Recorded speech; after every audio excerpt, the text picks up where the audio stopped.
ಇನ್ನು ರಿಲಯನ್ಸ್ ಇಂಡಸ್ಟ್ರೀಸ್ ಮುಖ್ಯಸ್ಥ ಮುಖೇಶ್ ಅಂಬಾನಿ ಅವರ ಕಿರಿಯ ಪುತ್ರ ಅನಂತ್ ಅಂಬಾನಿ ತಿರುಮಲ ತಿರುಪತಿ ವೆಂಕಟೇಶ್ವರ ಸ್ವಾಮಿ ದೇವಸ್ಥಾನಕ್ಕೆ ಭೇಟಿ ಕೊಟ್ಟು ವಿಶೇಷ ಪೂಜೆ ಸಲ್ಲಿಸಿದ್ದಾರೆ.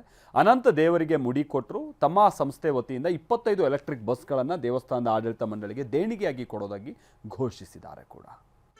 ರಿಲಯನ್ಸ್ ಇಂಡಸ್ಟ್ರೀಸ್ನ ಕಾರ್ಯಕಾರಿ ನಿರ್ದೇಶಕ ಅನಂತ್ ಅಂಬಾನಿ ಆಂಧ್ರಪ್ರದೇಶದ ಪವಿತ್ರ ಕ್ಷೇತ್ರವಾದ ತಿರುಮಲ ಶ್ರೀ ವೆಂಕಟೇಶ್ವರ ಸ್ವಾಮಿ ದೇವಸ್ಥಾನಕ್ಕೆ ಭೇಟಿ ನೀಡಿ ವಿಶೇಷ ಪೂಜೆ ಸಲ್ಲಿಸಿದ್ದಾರೆ.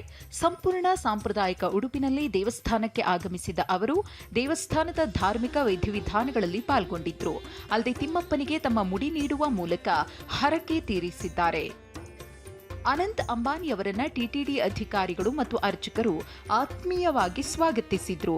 ರಂಗನಾಯಕುಲ ಮಂಟಪದಲ್ಲಿ ಅವರಿಗೆ ವೇದಮಂತ್ರಗಳ ಮೂಲಕ ಆಶೀರ್ವಾದ ನೀಡಿ ತೀರ್ಥ ಪ್ರಸಾದ ಹಾಗೂ ದೇವರ ಪವಿತ್ರ ಶೇಷ ವಸ್ತ್ರವನ್ನ ನೀಡಿ ಗೌರವಿಸಲಾಯಿತು.